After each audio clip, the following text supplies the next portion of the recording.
একদম। হ্যাঁ, গাড়ি অফ করো। হ্যাঁ, তুমি গাড়িতেই থাকো, তুমি গাড়িতেই বসতে। আচ্ছা, ফার্স্টে তোমার নাম বলো দাদা। আমার নাম অভিষেক দেওয়ানজি। আচ্ছা, কোথা থেকে আসছো? আমি আসছি নবপল্লী বারাসাত থেকে। বারাসাত থেকে। আচ্ছা আচ্ছা, তুমি আমাদের ব্যাপারে খোঁজ পেলে কোথা থেকে? অ্যাকচুয়ালি আমি গুগলে সার্চ করছিলাম যে best driving school near me বলে, তখন আপনাদের নামটা সবার আগে এসছে। আচ্ছা তো আমি সেখান থেকে ইনকোয়ারি করি। আচ্ছা আচ্ছা। তো আজকে আমাদের শেখার কত নম্বর দিন হলো? আজকে আমাদের 10 নম্বর ক্লাস শেষ হয়ে গেল আর কি।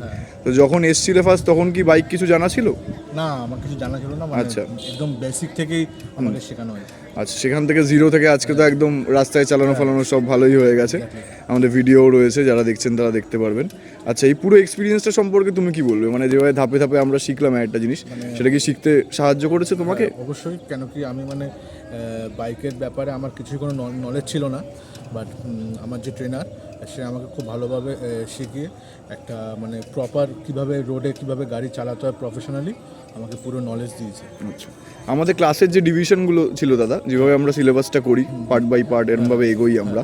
ফার্স্টে বেসিক একদম সোজা চালানো, তারপর স্কিল প্র্যাকটিস, দেন রাস্তা। তো সেটা কি শিখতে তাহলে সাহায্য করেছে তোমায়? মানে আরও ইজিভাবে আমি শিখতে পেরেছি। কেন কি ওরা প্র্যাকটিক্যালটা প্লাস থিওরিটা খুব ভালোভাবে হাতে ধরে ধরে শেখানো হয় আমাকে, আর প্লাস আমার ড্রাইভিং লাইসেন্সের জন্য যেই টেস্টগুলো দরকার সেগুলোর জন্যও মানে পুরো আমাকে রেডি করে দিয়েছে। আচ্ছা, আমরা তো দাদা ফার্স্টে পুরো পেমেন্টটা অ্যাডভান্সে নিয়ে নিই, সেটা নিয়ে পরে কোনো সমস্যায় পড়তে হয়নি তো? পরের একটা মানে এক পয়সাও আপনাদেরকে দিতে হবে না বা কোনো চার্জেস লাগবে না। আচ্ছা, আর দাদা বলছিলাম যে তুমি তোমার ক্লাসের টাইমিংগুলো তোমার যেই সময় দরকার ছিল স্লট, তুমি সেই অনুযায়ী পেয়েছো তো? টাইম স্লটগুলো ঠিক ছিল? যদি আমার ক্লাস যদি কামাই হয়ে যেত, দাদা আমার সাথে কমিউনিকেট করে আমাকে এক্সট্রা ক্লাসও করে দিত। আচ্ছা, তাহলে আমাদের ট্রেনারদের behaviour throughout the process ভালো ছিল? একদম ঠিক আছে। আচ্ছা, থ্যাংক ইউ দাদা। ঠিক আছে, তা ধরো যারা শিখতে চাইছে তোমার বয়সী বা বড় ছোট যারাই শিখতে চাইছেন আর কি, তুমি কি তাহলে এখানে এসে শিখতে রেকমেন্ড করবে? অবশ্যই ওদেরকে রেকমেন্ড করবো। নট অনলি পুরুষ, মহিলারাও এসেও খুব ভালোভাবে শিখতে পারবেন একদম প্রপার গাইডেন্স নিয়ে। থ্যাংক ইউ সো মাচ দাদা। ঠিক আছে, একবার সোজা চালিয়ে বেরিয়ে যাও।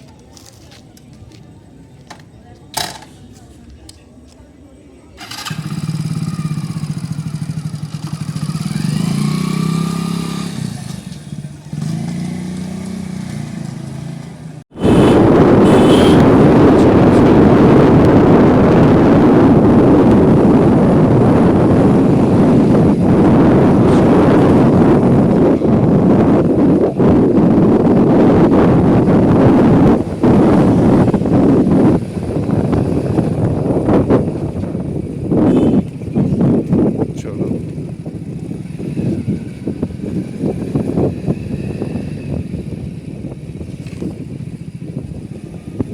স্লো করো, আস্তে আস্তে একদম। হ্যাঁ, গুড, চলো। হ্যাঁ হ্যাঁ। আর জল কাদা কী করে বুঝবে মানে ঠিকঠাক পার হবে কি না? এটা হচ্ছে পায়ে যেন জল না ছেটে। ঠিক আছে, আমাদের মাথায় রাখতে হবে, স্পিডটা এমন রাখতে হবে যেন আমাদের পায়ে জল না ছেটে, যা না তোমার পায়ে না পেছনে যে বসে আছে তার পায়ে। আচ্ছা, এখান দিয়ে লেফটে চলো, ইন্ডিকেটার দাও, লেফট লেফট লেফট।